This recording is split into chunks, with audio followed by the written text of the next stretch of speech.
What is good, you guys? Welcome back to the report. Welcome back to a brand new video. In today's video, we're going to be recapping the Heat's win against the Magic, talking about Jimmy Buckets, how he's back, and also previewing probably, if you ask some people, the toughest game of the season so far against the Brooklyn Nets, which is on Wednesday. It's going to be a very, very, very good game. I'm super excited for it. And let's get right into it, man. Before we do, make sure y'all drop a like, subscribe, and comment down below.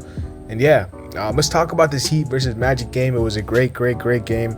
The Heat, responded after their disappointing loss against the Indiana Pacers, the overtime loss. And I do want to talk about some of the things I saw from this game. Notably, though, Jimmy Buckets is back. He heard a lot of criticism, a lot of slander for his performance against the Pacers from Heat fans even. And he shut everyone up, man. 36, 5 steals, shot very efficiently, 15 for 21. He was everywhere. He was absolutely everywhere. He was immense. He was a driving force behind the win. Bam had another double-double. He's had double-doubles in all of his games so far. The rebounding has been amazing from him. 16 and 13 are amazing statistical numbers. His assist numbers have dropped a little bit, but that's because Kyle Lowry adding him, takes the playmaking load off of Bam. But I'm really happy with Bam's rebounding. I think Bam's rebounding has been a lot better than it was in the past, and obviously, his offensive skills have improved as well. Lowry came back, and we all saw what the difference he makes to this team is, man. He just came in and he just did what he always did in a Heat uniform in the previous games. He just was the lead guard, the guy who was playmaking, 8 assists, 9 points. Pushing the pace. And the thing about Kyle, every time there was a dead ball, you could see him, he was pressuring the ref. Every time he was like, let me get the ball so I can inbound it in like 2 seconds, because he wanted to keep the defense on their toes, and he wanted to get an advantage that way. And I love that about Kyle, man. He's a very smart, cerebral player. He knows the game. He's a student of the game. He was immense. He statistically might not say a bunch, but his impact on the court is felt. Tyler off the bench, man, he did not have the scoring punch that he did in the first 2 games, but that's because the defense was on him, playing a lot up instead of dropping.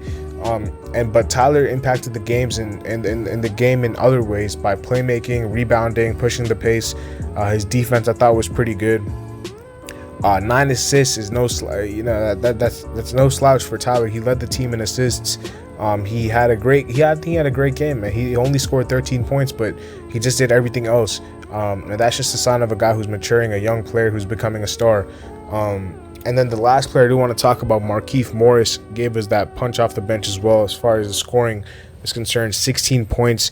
He was using that mid-post area a lot. He was making a lot of his his threes. He was making the mid-range jump shots. He just looked super comfortable, so I loved what I saw from Markeith.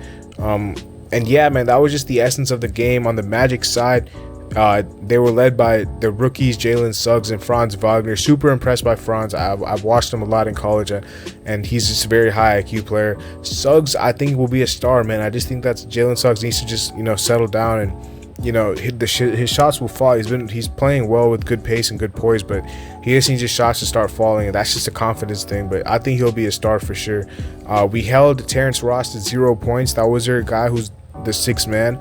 He did not do much at all. 0 points. That's amazing considering he always goes off against us. And yeah, I thought we did a good job. I thought we did a good job overall for sure. If you look at these statistics, the team statistics, the 3-point shooting was probably the worst part. We only shot 22.2% from 3, but I think that'll get better. We had a lot of clean looks. We just missed a lot of them, but we were pretty efficient from the field. A lot of that was Jimmy Butler just driving inside and getting those easy layups and bank shots and mid-range jumpers. We were perfect from the free throw line, 19 for 19. We won the rebounding battle, won the assist battle, won the turnovers battle, and won the steals battle. The only thing the Magic did better than us was blocks. And yeah, man, I just think we completely outplayed the Magic. It was a thorough win on all parts. Now we go and play the Brooklyn Nets tomorrow. As I'm recording this video, Wednesday at 7:30 p.m. Eastern time. That's gonna be a fun game. The Nets are just coming off a win against the Wizards, pretty big win. after struggling against the Hornets, and you know, they've been up and down. They're 2-2 right now. They lost to the Bucks, but they beat the Sixers and the Wizards, and they lost to the Hornets as well. But they're gonna be fired up. This is in Brooklyn, so they're gonna be fired up. Obviously, the focus is Kevin Durant. It's Kevin Durant. I expect PJ Tucker to see Kevin Durant a lot on defense. I expect to see Jimmy Butler get that assignment a lot. I expect them to rotate. I expect James Harden to see some Kyle Lowry, see some Jimmy, and even, you know, see some Bam if he switched on to him, or Kevin Durant as well. So the Nets have been starting, you know, they've been starting Joe Harris, James Harden, Bruce Brown, Kevin Durant, and Blake Griffin with Patty Mills off the bench. Patty Mills is going to be a key player to key in off the bench because he's been doing pretty well this season. He had a big game against the Bucks.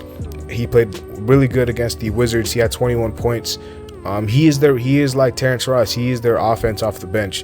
And if we can shut him down like we did Terrence Ross, you know, that's a major W, because, you know, they don't really have guys off the bench who can really create shots apart from him. And apart from him and maybe Cam Thomas, who Cam Thomas is not going to play though, probably because he's going to get garbage minutes if anything. But it just all starts with KD and Kyrie. Like, we all know that the Nets have those two, and it's all the other role players on their team. But if KD and Kyrie can be, not KD and Kyrie, KD and Harden can be contained, and Patty Mills can also be contained, you know, we'll be in great shape. We'll be in great shape. We just have to make it tough on KD, man. KD's an amazing player.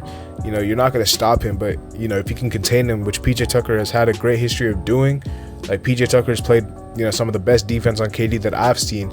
The only player that I've seen, you know, play better defense on Kevin Durant is Tony Allen.